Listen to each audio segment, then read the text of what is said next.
The markets had time to digest the news from Jerome Powell and the Fed.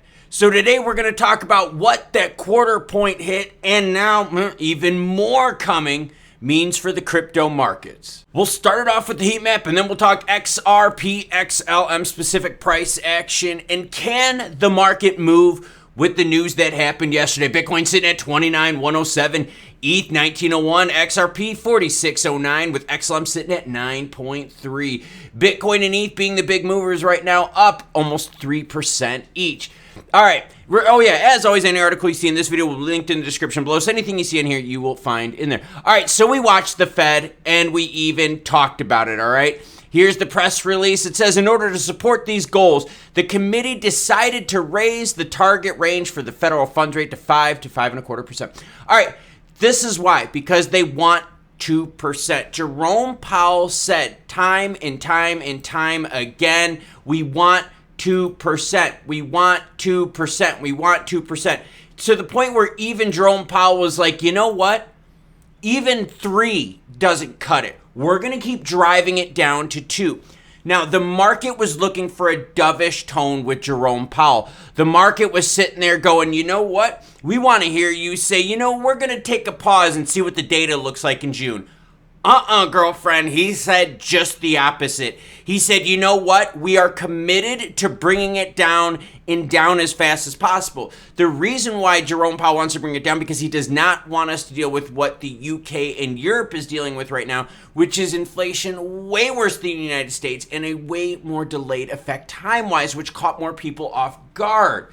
So Jerome Powell wants to avoid that. So his hawkish tone where he's saying, hey, we're going to do whatever we have to get it down is not good for the markets. Now, specifically, look at XLM, range bound. Look at XRP, range bound here in this last play. They did not, repeat, the crypto markets did not react well to the news. Yes, I do understand that you're seeing some green here, but look at where we are. We're talking Bitcoin 29, XRP 46. XRP 46 isn't high as of late. XLM at 9.3 isn't high as of late. So when you zoom out a little bit, you can see exactly what we're talking about. All that action that we lost from late March all the way through to April completely wiped out. In fact, we zoom out even further and you can see for XLM, we're still not clawing back our way all the way to November timeframe, everyone. FTX crash. So per traders, per people that do this like across the globe, XLM is more risky now than it was in November. Now, when we look at XRP, same thing, right? Range bound. We lost everything that we gained right here in this late March, right through April rally. And now look at this. We're starting to talk about XRP with FTX time period, right? Where we know Bitcoin and Ethereum is moving. Now, it's interesting, okay? This all has to do with money. And people are like, well, when moon? When money is cheaper. Money is not cheap. When the Fed comes out and says, hey, we're dropping it 25, we're hitting you with it, and we're going to hit you with another 25. And if we have to, another. Oh, and if we're not at 2.0, another. Oh, if we're at 2.5, guess what you're getting? Another. So as money becomes more expensive, as they keep dropping 25 hits on us, all right, those add up. They're cumulative. That makes money more expensive. Crypto is super risky. I don't know what world anyone could live on that could tell me that crypto is not risky. Crypto is super risky.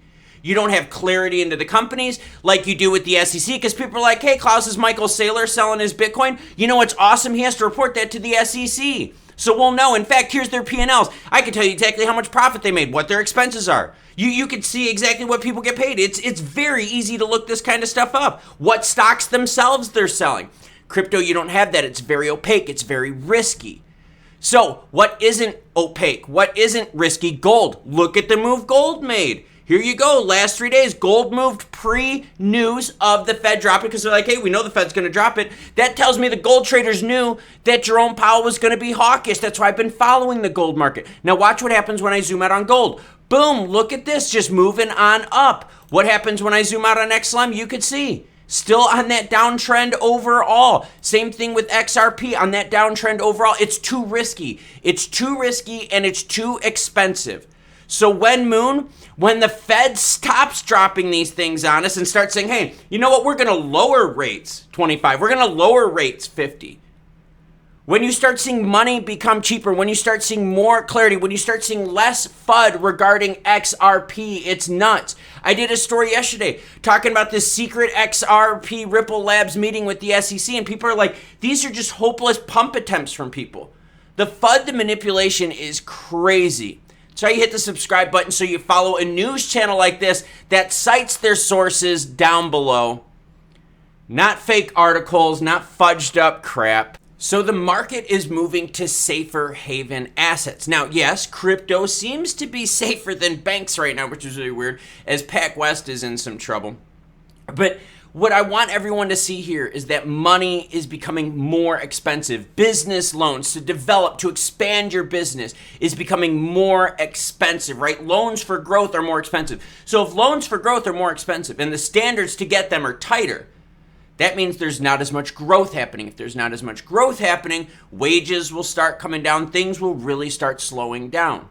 Crypto works on the fact that it is the most riskiest thing out there. You only put money into crypto once everything else is covered.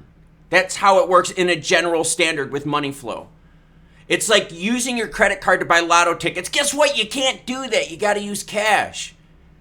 Because who would use 30% APR to purchase something that's probably not going to win for them? That's why people are moving to safe haven assets. Gold popped early, telling us all exactly the tone from the Fed. We've been talking about on this channel, and I've been sharing that news and information with you. If you want more crypto Web3 action, this video right here. Want to see what I do outside of crypto, all my training stuff? That's this channel right here. By the way, I'm going to be fitness racing here soon. I've never done one, so we'll see how I do. So until more news breaks, I've got pre-burn 2 workouts to do today. 1 run. You cool cats, though. Have a great rest of your day.